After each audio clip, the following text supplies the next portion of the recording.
चलिए, तो ये थी सेठी साहब की कॉल आज की। और अब बात करते हैं, देखिए, Q1 अपडेट्स की। जैसे कि हेमंत ने शुरू में समराइज किया था, और वो बात भली बात ही बिल्कुल सही है। अगर आप डिनायल मोड में थे कि नहीं, Q1 के नंबर्स बहुत खराब रहेंगे या फिर हालात काफी खराब रहेंगे, ऐसा कतई भी नहीं है। कल HDFC बैंक ने जो कहा और उसके बाद आज जो फिगर्स आ रही हैं वो आपको चौंकाएंगी। चलते हैं सीधे आशीष के पास इन Q1 अपडेट्स को थोड़ा सा समझने के लिए। आशीष, मॉर्निंग। बताइए आज के कौन कौन से स्टॉक्स हैं और क्या क्या अपडेट है।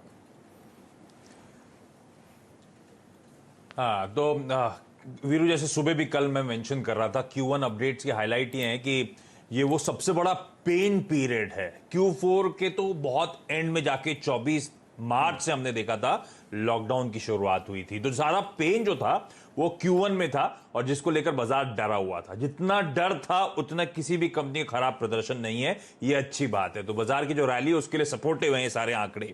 बजाज फाइनेंस Q1 का अपडेट, नए लोन 77% साल दर साल और 72% क्यू ऑन क्यू गिरे।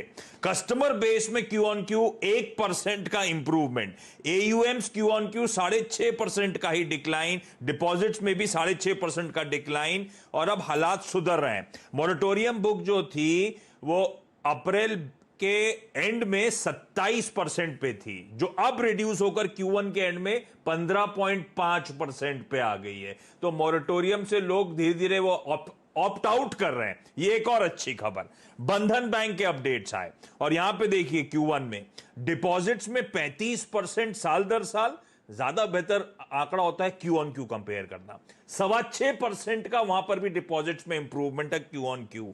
एडवांसेस 17.5% साल दर साल, 3.5% क्यू ऑन क्यू भी इंप्रूवमेंट है, एक और अच्छा आंकड़ा। गोदरेज कंज्यूमर Q1 के अपडेट्स आए इसके, तो ये फाइनेंशियल्स वाले दोनों हो गए, ये FMCG आ गया। इनका कहना है Q1 में ओवरऑल सेल जो है पिछले साल के मुकाबले मार्जिनली ही लोअर आपको देखने को मिलेगी। भारत में तो mid single digit sales growth होगी ईयर ऑन ईयर, क्योंकि वॉल्यूम्स में इंप्रूवमेंट देखने को मिल रहा है। इंडोनेशिया में mid single digit constant currency growth आएगी। अफ्रीका में जरूर डिक्लाइंस होंगे अर्ली 20s में, अर्ली 20s मतलब 20, 21, 22% के आसपास के, क्योंकि कोविड लॉकडाउन का उस ज्योग्राफी में कुछ असर देखने को मिला। SH केलकर, एक और अच्छा अपडेट आपके लिए। ये कंपनी कह रही है कि इंकरेजिंग डिमांड पिकअप देखने को मिल रहा है लास्ट वीक ऑफ मई से, जो जून में भी कंटिन्यू होता हुआ नजर आया। ऑपरेशन स्टेबलाइज हो चुके हैं और जल्द ये कंपनी नॉर्मल मार्जिन्स और रेवेन्यू ग्रोथ ट्रेजेक्टरी पर वापस पहुंचती हुई आपको नजर आएगी। रेवेन्यूज के लिए कह रहे हैं Q1 में 190 से 192 करोड़ रुपीस के रेवेन्यू क्लॉक करेंगे। ध्यान रखिए प्रोविजनल और अनऑडिटेड फिगर है जो ये Q1 अपडेट्स आते हैं। नेट डेट Q4 के एंड में 299 करोड़ रुपए थी, रिड्यूस होके 254 से 258 करोड़ रुपीस की नेट डेट होगी।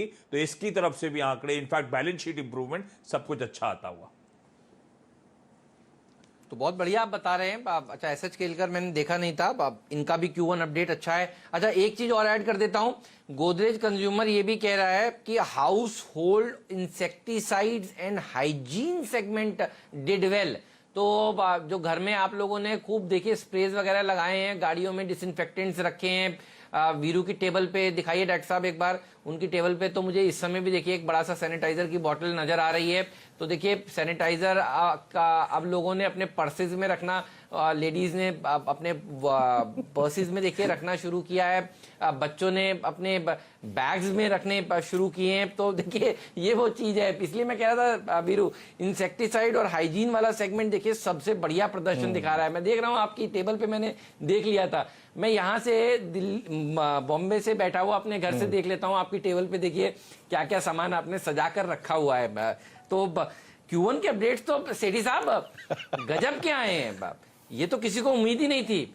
तो जो इंतजार करते रह गए कि अभी नहीं लेंगे, बाद में लेंगे, नंबर आएंगे, डिप आएगी, ये तो मौका नहीं मिल रहा है लोगों को। अब क्या करें ये बताइए।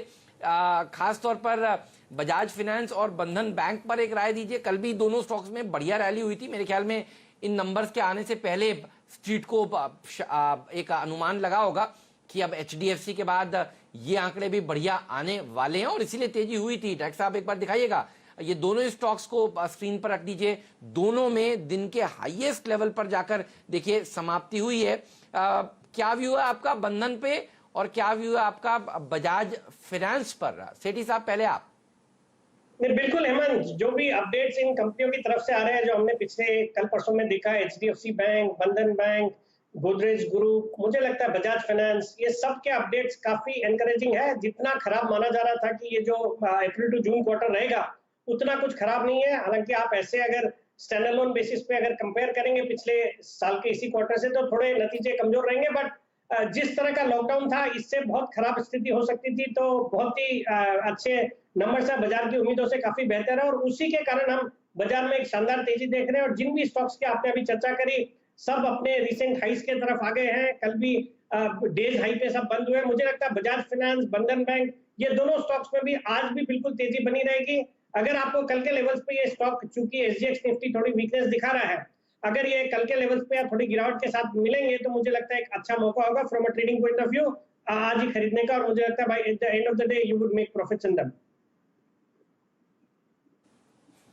ओके, बजाज फाइनेंस और बंधन बैंक पे एक टेक चेक ले लेते हैं कि एग्जैक्टली कल जिस लेवल पे ये क्लोज हुए, वहां से अब क्या पॉसिबल है। याद रखिएगा, तो डायरेक्टर साहब प्लीज दोनों चार्ट्स को स्क्रीन पे रखेंगे पैरेलली एक बार। बजाज फाइनेंस और बंधन बैंक दोनों एग्जैक्टली जिस लेवल पे कल क्लोज हुए हैं, ये एग्जैक्टली इनका 200 डे एक्सपोनेंशियल मूविंग एवरेज है। यानी एक बड़ी रिकवरी इन्होंने दी, और अब इन Q1 अपडेट से पहले ये बहुत क्रिटिकल लेवल पे आके खड़े हो गए हैं। अच्छा, एक चीज बंधन बैंक के नंबर्स में और अच्छी थी, वो था, अगर आप प्लीज नंबर्स को स्कैन कर रहे हैं, तो वो है इनका कासा रेशो, जो लो कॉस्ट डिपॉजिट्स होते हैं, कहाँ आ चुके हैं 37.1 की ट्रैजेक्टरी में। तो ये एनआईएम्स को काफी स्ट्रॉन्ग रखते हैं कासा डिपॉजिट्स, अगर किसी भी बैंक के हाई होते हैं।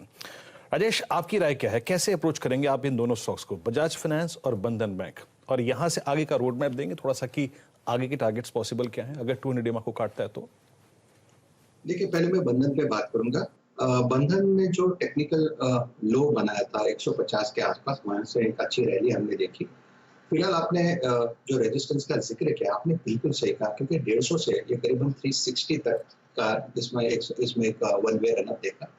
टेक्निकली मुझे लगता है अगर आप रेजिस्टेंस की बात करें, तो 365 इन फ्यूचर्स इज अ की इंपॉर्टेंट रेजिस्टेंस। तो आपने बिल्कुल सही कहा, ये अपने इंपॉर्टेंट रेजिस्टेंस पे आया है। तो मैं यही कहूंगा, अगर ये 365 का लेवल निकले, तब जाके इसमें एक बड़ी शॉर्ट कवरिंग रैली आज आपको देखने को मिलेगी। अदरवाइज यहाँ पे थोड़ा बहुत प्रॉफिट बुकिंग आ सकता है। सो 365 is a strong barrier, strong resistance. सामने सपोर्ट कहाँ बैठता है, तो अगर प्रॉफिट बुकिंग आती है, तो भी मुझे लगता है पोजिशनली 300 तक की जगह बनती है। सो 300 एंड 365 ये फिलहाल इसका एक रेंज है, एक ट्रेजेक्टरी है। रही बात बजाज फाइनेंस की, तो देखिए, बजाज फाइनेंस आपने बिल्कुल सही कहा, ये अपने 200 डीएमए को टेस्ट करने के बाद 200 डीएमए के नीचे बंद हुआ। 200 डीएमए का लेवल था 3135 इन फ्यूचर। सो आज के लिए भी इंपॉर्टेंट 3135 ही होगा। अगर ये 3135 के ऊपर चला जाता है, तो इसमें रैली और तेज होगी। बायस पॉजिटिव साइड पे ही है। 3135 के ऊपर चला जाने के बाद कम से कम 500 रुपए का और इसमें जंप दिखेगा। काउंटर पॉजिटिव है, सिर्फ मैंने रेजिस्टेंस का जिक्र किया। रही बात सपोर्ट की, तो 3000 पे इसका स्ट्रॉन्ग बेस है। बिल्कुल।